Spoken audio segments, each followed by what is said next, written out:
आज हम लोग देखेंगे कि association of mutual fund of India यानी एमफी के द्वारा जो डाटा जारी किया जाता है उसमें जो होता है top performing best mid cap fund कौन कौन से हैं, इसके बारे में आज हम लोग चर्चा करने वाले हैं। Association of mutual fund of India जो एमफी जो है वह सभी mid cap, small cap, large cap और दूसरे सेक्टर जितने भी फंड होते हैं सभी का एक डिटेल लिस्ट हमेशा जारी करते रहते हैं समय समय पर। इसमें आप यह देख सकते हैं कि आप जो है इन्वेस्ट करते हैं म्यूचुअल फंड में उसका प्रदर्शन कैसा रह रहा है और क्या आप जो इन्वेस्ट कर रहे हैं वह फंड सही प्रदर्शन कर रहा है कि नहीं, इसका डिटेल भी आप उसके अंदर देख सकते हैं। तो मिड कैप फंड के बारे में आज हम लोग बात करने वाले हैं, जो कि एमफी के द्वारा जो पिछले 10 सालों का ट्रैक रिकॉर्ड लिया गया है। 10 सालों में जो बेस्ट परफॉर्मिंग जो मिड कैप फंड है उसमें इन्होंने किस किस फंड को शामिल किया है उसके बारे में आज हम लोग बात करने वाले हैं। तो देखेंगे ये कौन फंड है और ये किस तरह से प्रदर्शन कर रहे हैं, इसके बारे में आज हम लोग बात करने वाले हैं। तो सबसे पहले इसकी शुरुआत की जाए तो सबसे पहले आपको जानना जरूरी होगा कि मिड कैप जो स्टॉक्स होते हैं वह जो होते हैं मार्केट में 5,000 करोड़ से लेकर के 20,000 करोड़ तक का जो कंपनी होती है जिसका मार्केट वैल्यू होता है उसे मिड कैप स्टॉक्स की श्रेणी में लिया जाता है। और जो 101 कंपनी से लेकर के 250 कंपनी के बीच में रहती है उसे मिड कैप श्रेणी के अंतर्गत कैटेगराइज करके लिया जाता है। और इन्हीं में से फंड मैनेजर जो है इन सभी फंड को इस शेयर को चूज करके आपके लिए पोर्टफोलियो डिजाइन करते हैं, आपके लिए मिड कैप फंड डिजाइन करते हैं और उसमें वह बेहतरीन रिटर्न निकाल करके देते हैं। तो ये हुआ मार्केट कैपिटलाइजेशन के अनुसार से कि भाई फंड मैनेजर इस तरह के स्टॉक्स को आपको चूज करके देगा मिड कैप श्रेणी के अंतर्गत ले करके। अब आइए हम लोग देखते हैं कि वह 5 फंड कौन सा है जो कि मिड कैप श्रेणी में अच्छा प्रदर्शन कर रहे हैं। तो एज पर एमपी डाटा के अनुसार, डाटा भी हम लोग देखेंगे, वह 5 फंड का नाम मैं आपको बता देता हूँ। सबसे पहले वह 5 फंड है कोटक का इमर्जिंग इक्विटी फंड, दूसरा है मोतीलाल ओसवाल का मिड कैप फंड, तीसरा है क्वांट का mid cap fund, Edelweiss mid cap fund और पांचवा जो है HDFC mid cap opportunity fund. ये 5 फंड को शामिल किया गया है। इस 5 फंड को जो है आप डाटा चेक करेंगे, एमपी के डाटा अगर चेक करेंगे तो वहाँ पर आपको इसमें देखने को मिलेगा कि यह जो 5 फंड है वह इस तरह से लिया गया है। ये देखिए एमपी की साइट है, एमपी के साइट से हम लोग देख रहे हैं यह 5 फंड जो है, यह जो डाटा है 23 मई 2024 को लिया गया है। पहला फंड है कोटक इमर्जिंग इक्विटी फंड, दूसरा है मोतीलाल ओसवाल मिड कैप, तीसरा है क्वांट मिड कैप, चौथा Edelweiss mid cap opportunity mid cap fund और पांचवा HDFC mid cap opportunity fund. इस तरह से सभी फंड का कैटेगराइजेशन किया गया है, लेकिन 10 साल के रिटर्न के आधार पर आप देखेंगे तो इन सभी 5 फंड का top performing fund Kotak, Motilal, quant, Edelweiss और एचडीएफसी को लिया। इन सभी फंड के बारे में आज हम लोग डिटेल चर्चा करने वाले हैं, तो इस वीडियो बने रहिए। अगर फंड का नाम सिर्फ जानना काफ़ी है आपके लिए तो यहाँ से वीडियो आप स्किप कर सकते हैं, लेकिन अगर आगे इसके फंडामेंटल के बारे में देखेंगे तो उसके बारे में हम लोग बात करेंगे आगे। आइए हम लोग इस वीडियो में आगे इस बारे में चर्चा करते हैं। तो सबसे पहले हम लोग देखेंगे फंड का ओवरव्यू किस तरह से रहता है। जैसे फंड का जो साइज है देखेंगे, सबसे बड़ा जो है एचडीएफसी का है, करीब 63 करोड़ के आसपास, 63,000 करोड़ के आसपास है।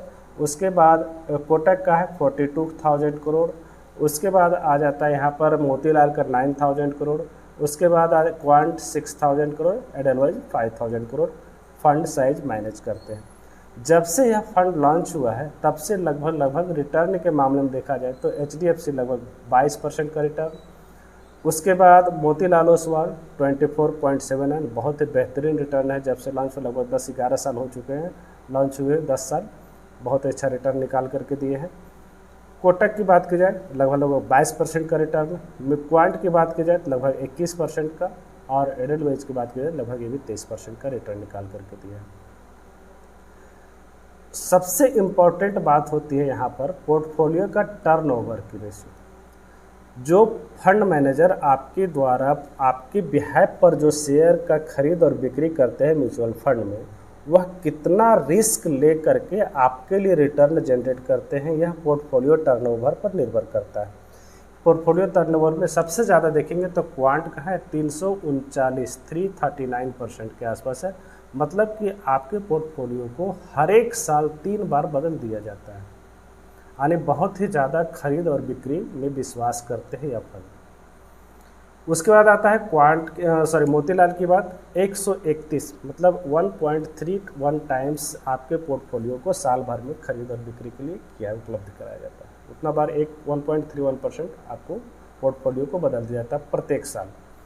और सबसे कम की बात की जाए तो यहाँ देखिए क्वांट का है, जो कि बेहतरीन है, buy and hold. Total security का मात्र 16% ही बाय एंड सेल करते हैं, सेल या बाई करते हैं जो भी है। उसके बाद आता है आपको HDFC लगभग 20% और एडलवाइज का 48%। तो बाई होल्ड के मामले में कोटक बेहतरीन है। वहीं एक्सपेंस रेशियो की बात की जाए तो एक्सपेंस रेशियो के मामले में सबसे कम जो है कोटक का ही है 0.38%। उसके बाद आता है आपका एडलवाइज का 0.43% और मोतीलाल का 0.60 और यहाँ पर देखें क्वांट का 0.62 और HDFC 0.77%। एग्जिट लोड सबका अलग अलग है, किसी का 1 साल है, किसी का 90 दिन है। जनरली 1 साल मान के मोटा मोटी मान के चलिए। अधिकांशतः फंड में HDFC के मिड कैप और कोटक, मोतीलाल और क्वांट में 90 डेज है, बाकी 90 डेज और एडलवाइज में 90 डेज, बाकी सब में 365 डेज के बाद निकलते हैं। तो आपको किसी तरह का एग्जिट लोड नहीं देना पड़ता है। अगर उससे पहले निकलते तो आपको एग्जिट लोड 1% से चार्ज किया जाएगा। इस बात को आप लोग ध्यान में रखें। इसलिए हम लोग कहते हैं कि जब आप इन्वेस्ट करते हैं म्यूचुअल फंड में तो लंबे समय के लिए इन्वेस्ट कीजिए। लंबे समय के लिए इन्वेस्ट करने से क्या होगा कि आपका जो है पैसा बचेगा, एग्जिट लोड के रूप में नहीं जाएगा। हाँ, अगर इमरजेंसी है तो ज़रूर निकलिए, कोई सी तरह कोई दिक्कत नहीं, वहाँ तो निकलना ही निकलना है। अब सबसे इम्पोर्टेंट पैरामीटर हम लोग इसके पैरामीटर के बारे में, रिस्क स्टेटस के बारे में देखेंगे कि किस तरह से फंड प्रदर्शन कर रहे हैं और आगे क्या यह करते रहेंगे या नहीं करेंगे। तो हम लोग इसमें देखेंगे 5 फंड का कंपैरिजन करेंगे। तो सबसे पहले हम लोग देखें अल्फ़ा सबसे अधिक जो है मोतीलाल ओसवाल का है 12.21%। उसके बाद देख रहे हैं सबका लगभग फ्लैट है, मतलब जितना कैटेगरी एवरेज है उतना तो रिटर्न दे रहे हैं, उससे थोड़ा ही ज़्यादा ही दे रहे हैं। उस मामले में मोतीलाल सबसे बेहतरीन है। उसके बाद आता है शार्प रेशियो, सबसे ज़्यादा जिसका होगा वह फंड बेहतरीन होगा। सबसे ज़्यादा देखिए 2.13 मोतीलाल का। शॉर्टिनर रेशियो सबसे ज़्यादा मोतीलाल का ही है 3.46, यहाँ पर भी बेहतरीन है। बीटा जिसका सबसे कम होगा वह सबसे बेहतरीन माना जाएगा। बीटा के मामले में भी देखा जाए तो मोतीलाल सबसे बेहतरीन है। सभी फंड अच्छा है इसका मोतीलाल पे।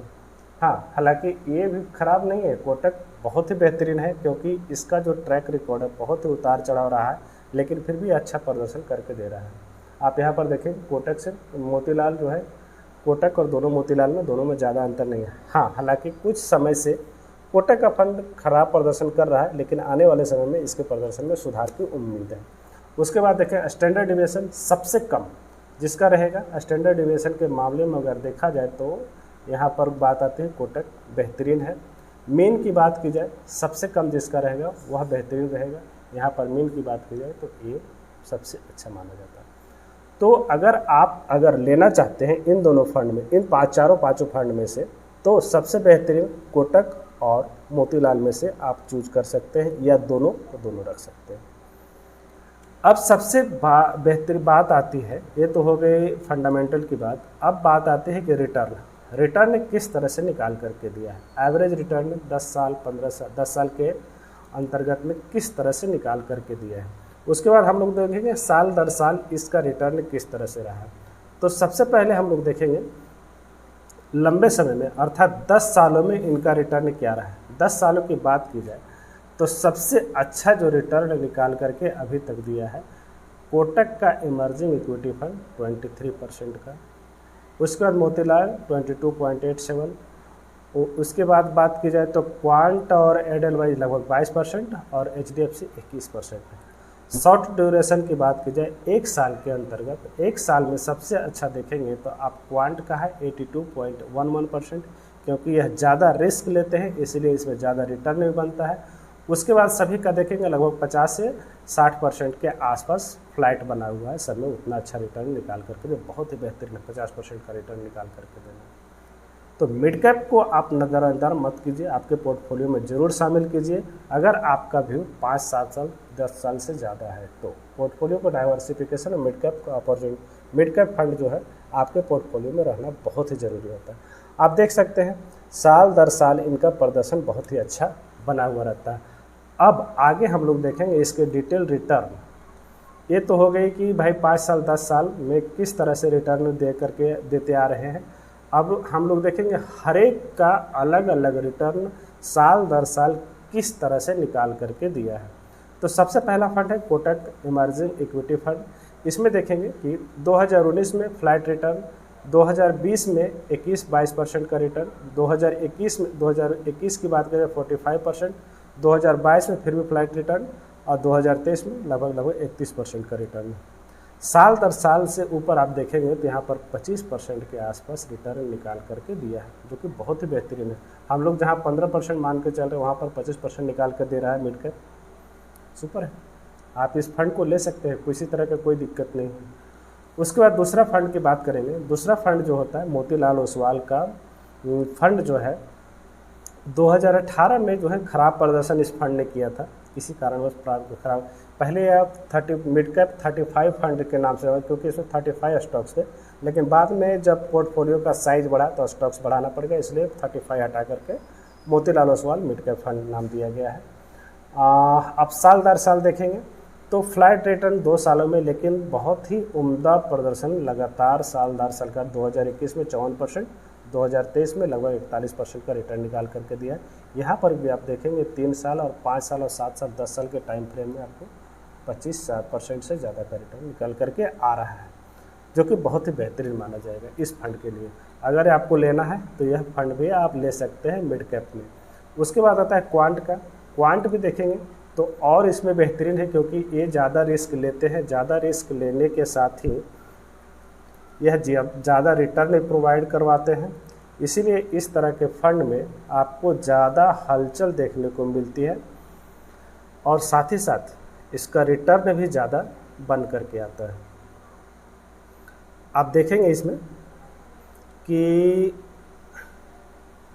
2020 में 42%, 2021 में 48%, जहां 2021-22 में फंड जो है फ्लाइट से निगेटिव रिटर्न कुछ प्रदर्शन दे रहे थे, वहां पर यह सुपर रिटर्न दिया है 2023 में 32%, और एवरेज देखा जाए तो लगभग 30% से ज़्यादा।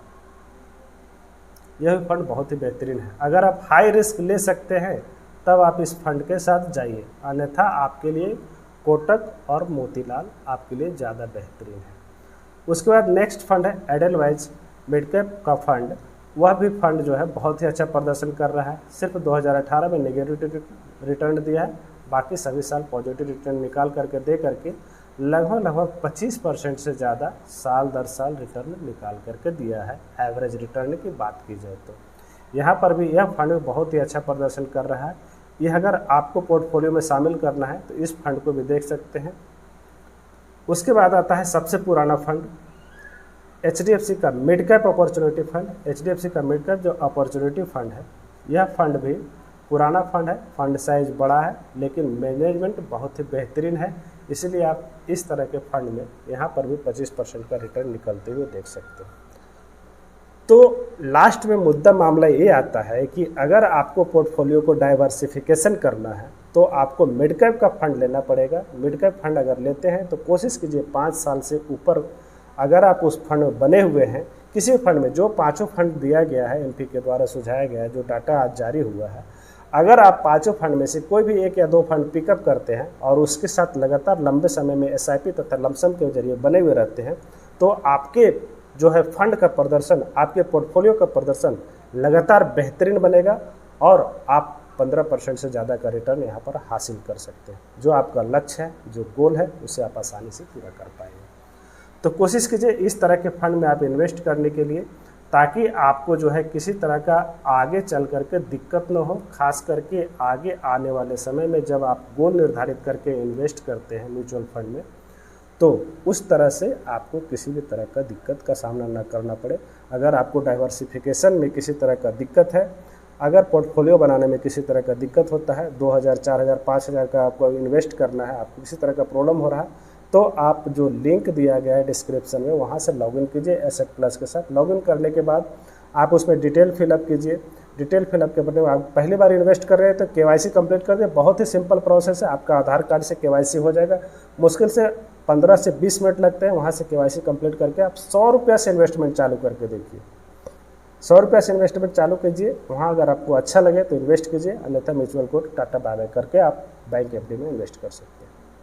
लेकिन कोशिश कीजिए कि अगर आपको रिटर्न अच्छा बनाना है तो आपको म्यूचुअल फंड लेना ही पड़ेगा। महंगाई को मात देना है, म्यूचुअल फंड में इन्वेस्ट करना ही पड़ेगा। अगर आप छोटे कॉर्पस से शुरुआत करें, आपके पास छोटा कॉर्पस है तो ठीक है। आज के वीडियो के लिए इतना ही। वीडियो देखने के लिए बहुत बहुत धन्यवाद। Thank you.